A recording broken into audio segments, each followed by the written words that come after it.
50대, 60대에 접어들며 가장 많이 드는 생각이 뭘까요? 은퇴 후 나는 어떻게 살까? 라는 고민일 겁니다. 한평생 열심히 일했지만 막상 퇴직이 다가오면 두려움이 앞섭니다. 연금은 충분할까? 지금 모아둔 돈으로 과연 노후를 버틸 수 있을까? 그리고 무엇보다 퇴직 후의 삶에서 진짜 행복을 찾을 수 있을까? 이제 은퇴 후의 삶은 더 이상 먼 미래의 이야기가 아닙니다. 불확실한 경제 상황, 늘어나는 기대 수명, 그리고 예고 없이 찾아오는 건강 문제까지 우리가 지금 준비하지 않으면 행복한 은퇴는 꿈으로만 남을지도 모릅니다. 그렇다면 50대와 60대, 은퇴를 앞둔 우리가 지금 해야 할 가장 중요한 준비는 무엇일까요? 은퇴 후 돈 걱정 없이 행복하게 사는 법. 지금 당장 시작해야 할 노후 준비 비법. 50대와 60대, 은퇴가 가까워질수록 사람들은 불안감에 시달립니다. 내가 잘 준비하고 있는 걸까? 정말 행복한 은퇴 생활이 가능할까? 이런 생각들이 머릿속을 맴돌죠. 그런데 안타깝게도 많은 분들이 은퇴 후의 삶을 구체적으로 그려보지 못하고 그냥 흐름에 맡기는 경우가 많아요. 그래서 오늘은 여러분이 꼭 알아야 할 은퇴 후 돈 걱정 없이 행복하게 사는 비법 3가지를 사례와 함께 나눠보려고 합니다.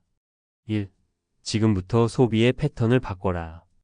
은퇴 후 가장 큰 위협은 바로 소비 습관입니다.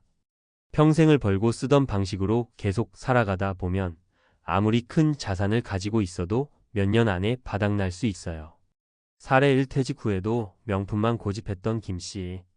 김 씨는 30년간 대기업에서 일하며 명품 가방과 고급 차를 즐겼습니다. 은퇴 후에도 이 습관을 버리지 못했어요. 월 300만 원의 연금으로는 부족해 결국 적금을 깨고 심지어 주택담보대출까지 받게 되었죠. 5년이 지나자 자산은 바닥을 보였고 결국 생활비를 위해 자녀들에게 손을 벌리는 상황에 이르렀습니다. 교훈 은퇴 후에는 소비의 수준을 조정해야 합니다. 명품 대신 실용적인 물건, 큰 집 대신 관리하기 쉬운 작은 집으로 바꾸는 용기가 필요합니다. 2. 적극적인 자산 관리에 나서라. 많은 분들이 돈은 모으기만 하면 된다고 생각하시는데 은퇴 후에는 돈을 제대로 굴리는 법이 더 중요합니다. 물가 상승과 예상치 못한 지출을 생각하면 단순히 저축만으로는 부족할 수 있어요. 사례 2. 작은 투자로 여유를 찾은 박 씨. 박 씨는 퇴직 전에 작은 규모로 부동산 임대업을 시작했습니다. 낡은 원룸 2채를 매입해 리모델링하고 월세 수익을 꾸준히 만들어갔죠. 처음에는 힘들었지만 은퇴 후 매달 100만 원의 추가 소득이 생기면서 연금 부족분을 보완할 수 있었습니다. 교훈 은퇴 후에도 지속적인 소득원을 확보하는 방법을 찾아야 합니다. 부동산뿐 아니라 배당주 투자나 안정적인 창업도 고려해 보세요. 3. 돈이 아닌 삶의 즐거움을 찾아라. 은퇴 후 행복은 단순히 돈에 많고 적음에 달려 있지 않습니다. 삶의 질을 높이는 작은 즐거움이 결국 진정한 행복을 가져다 줍니다. 사례 3. 작은 취미로 삶이 바뀐 최 씨. 최 씨는 은퇴 후 한동안 무료함에 빠졌습니다.